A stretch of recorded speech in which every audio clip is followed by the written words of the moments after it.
উনি নেক্সট সরকার গঠন করে তার নেতা হইলে বা নেক্সট প্রাইম মিনিস্টার হইলে সফল হবেন? সম্ভবত না, দুঃখজনকভাবে না। এবং এটা বাংলাদেশের জন্য ডিজাস্টার হবে। কেন না? প্রথম কারণ, ওনার দল বেপরোয়া হয়ে উঠছে। বিশ্বত দলের উপর এখন কারো নিয়ন্ত্রণ আছে কিনা কেউ বলতে পারতেছে না। 5ই আগস্টের পর থেকে বিএনপি এমন সন্ত্রাস করতেছে, চাঁদাবাজি করতেছে, দখলদারি করতেছে, যা আগে আওয়ামী লীগ করতো।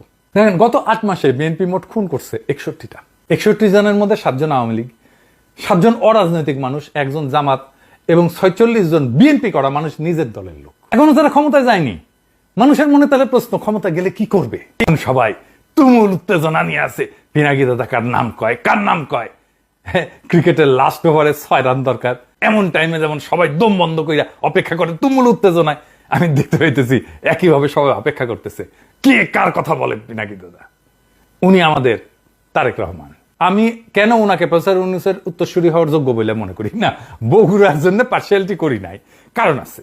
1 নম্বর কারণ, উনি বাংলাদেশের 2 জন অতি সম্মানিত, উজ্জ্বল, মোস্ট পপুলার রাজনৈতিক নেতার সন্তান।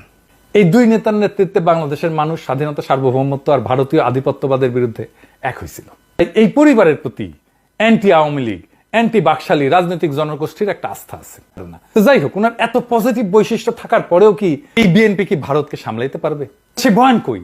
বরং মির্জা ফখরুল বলছে ভারতের সাথে সম্পর্কের বরফ গলতে শুরু করছে, এবার নাকি এই সম্পর্ক নাকি আরো ভালো হবে। খুবই স্পষ্টভাবে বলছে 71 নিয়ে ভারত যে ন্যারেটিভ তৈরি করতেছে সেটাই এখন বিএনপির ন্যারেটিভ। সেই মুক্তিযুদ্ধের চেতনা, সেই 72-এর সংবিধান, সেই ধর্মনিরপেক্ষতা, সেই অসাম্প্রদায়িকতা, সেই ইন্ডিয়ান ন্যারেটিভ, সেই আওয়ামী ন্যারেটিভ এখন বিএনপির ন্যারেটিভ। সে কিভাবে ভারতকে ঠেকাবে?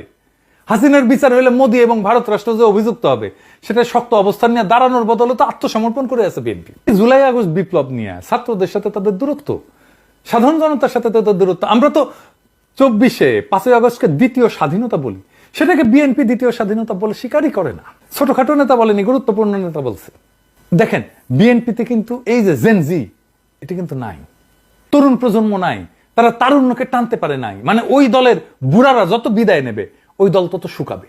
বিএনপিতে আমি আমার শহর বগুড়ার লিডারশিপের কথা বলছিলাম, অনেকে মাইন্ড করছিলেন, কিন্তু আপনি আশেপাশে খুঁজে দেখেন যে মেধাহীন দুর্বৃত্তরা অনেক জায়গায় নেতৃত্বে বিএনপির। দেখেন, তারেক রহমানকে নিয়ে যে স্মেয়ার ক্যাম্পেইন হয়েছে না, আওয়ামী লীগ করছে, ইন্ডিয়া করছে, তার ভার এখনো বহন করতেছে তারেক রহমান। উনার বিরুদ্ধে স্মেয়ার ক্যাম্পেইনের প্রথম অর্গানাইজ জবাব আমি দিছিলাম ভিডিও কইরা, মনে আছে না? মাস 7 আগে। উনার সেই ইমেজ পুনরুদ্ধার এবং বিশেষ করে পশ্চিমে ইমেজ পুনরুদ্ধার কিন্তু হয়নি এখনো। ওনাকে যে নির্যাতন করা হয়েছিল তা আমেরিকার ইন্ডিয়ার যৌথ পরিকল্পনাতে হয়েছিল। তো এটা পরিবর্তন হয়েছে কি তাদের মনোভাব? আমরা শিওর না, আমরা জানি না। ওনাকে নিয়ে তো পশ্চিমের আগ্রহ দেখি না। ওনার সাক্ষাৎকার